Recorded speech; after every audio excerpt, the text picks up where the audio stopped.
Hey, what's going on YouTube? MC Seth here, coming at you from the spare room. Today we're going to be talking about the reasons that people might fail in print on demand or give themselves unnecessary hurdles to jump over. So without further ado, we're going to get straight into this video. Now, for those of you who don't know, I'm Joseph, MC Seth, DJ Seth, whatever you want to call me, it's fine. I run the Serial Carnage YouTube channel where I give tips, tricks and tutorials about how to make your print on demand business as good as it can be.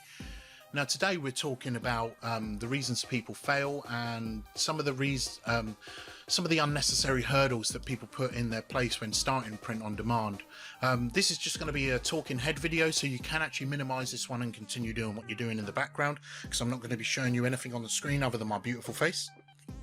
Excuse me, I drank too much water there. So yeah, the reasons that people fail. Now, the main one that I've seen is trying to replicate but I'm not sure that these people actively go out and try to replicate these companies, but you can see it where people will just have a brand. We'll just make up a brand called Connection, because that's what my last video was about. So Connection is the brand, that's what it's called. Now, people will just write Connection on the front and maybe have a couple of colors or put it in a box or something like that and just have that logo on there, and they'll make a few other designs like t-shirts and hoodies and stuff and put that up on their site, and later down the line they'll get hold of people like myself or other YouTubers and ask the question like, why are we failing at this business? Now I don't want to upset anybody, but the reason that could be, or definitely is is because you're not creating art and you're not creating something that calls out to people. A lot of the time it's you who would buy that product and nobody else. You're making that design for yourself and you are the target market, and you're not reading what the market actually wants. And you know, with just a word on there saying Connection, then you're contending with other companies like Louis Vuitton, Nike, you know, Adidas, companies who just put a logo on. And the problem there is those companies already have brand loyalty as high as it can be, and you're going to struggle. You're going to really struggle to get where those companies are. Now, I'm not saying it's not going to happen for everybody, because it might. You know, it might just be the way. That's how Supreme started. You know, they started by putting their own stuff on. But if you look at their stuff now, they've got a lot of great designs, and they partner with a lot of people to make actual artwork on their clothes and make them look good. It's not just a word in a box anymore. That doesn't work.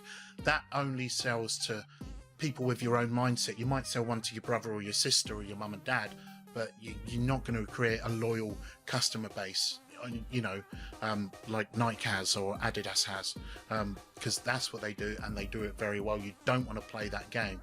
You want to put yourself in a position where you're able to read the market and, you know, sell products that people are actually looking for, something that resonates with people. Now, for example, people really like animals. You know, there's a lot of pet lovers out there. So if you put a picture of a dog and write a funny term around a dog, like something written above it and below it, there's like a funny whip, a funny quip or a pun or something like that, that is really going to reach out to people who like dogs and like puns.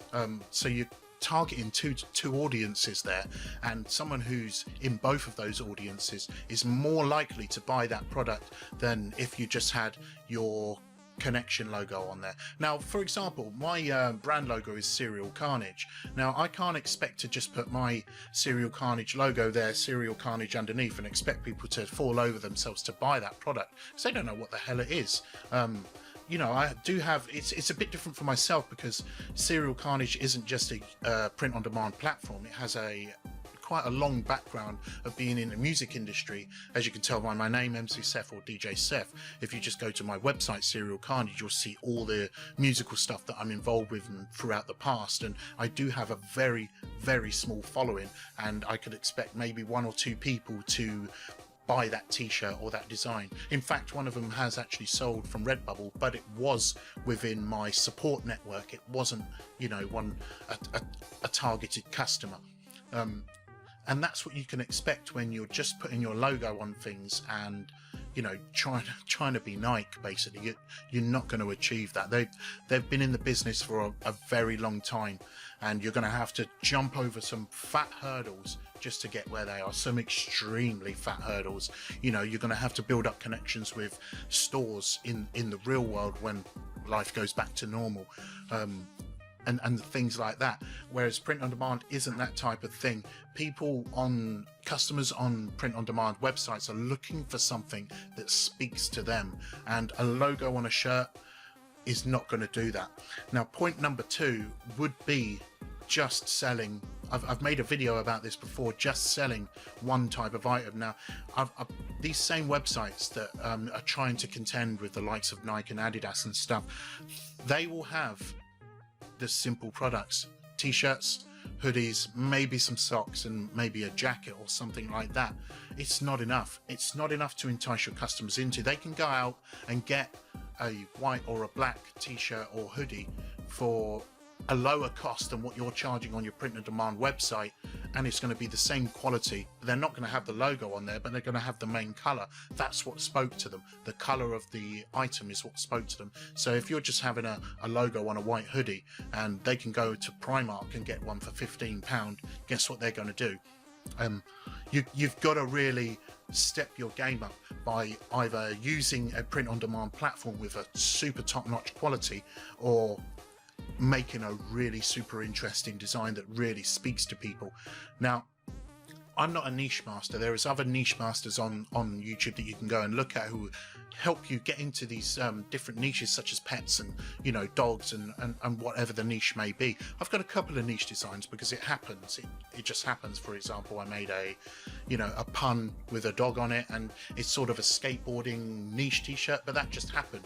I wasn't aiming at those customers. I just thought that was a pretty cool design. I'm going to put that up on my general store, because if you have been watching my channels, you'll know that I have a general store and not a niche store. I don't mess around with niches too much, because too much can go wrong in those sort of things. Whereas my basic designs, they sell okay, and you know, that's where I'm happiest. So try and stay where you're happiest, and try and stay out of those trying to contend with the bigger companies out there.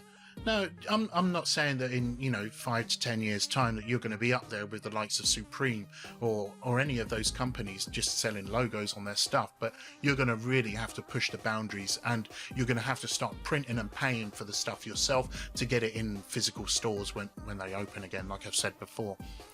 So there's some of the reasons that people fail on print on demand. And another point 3 is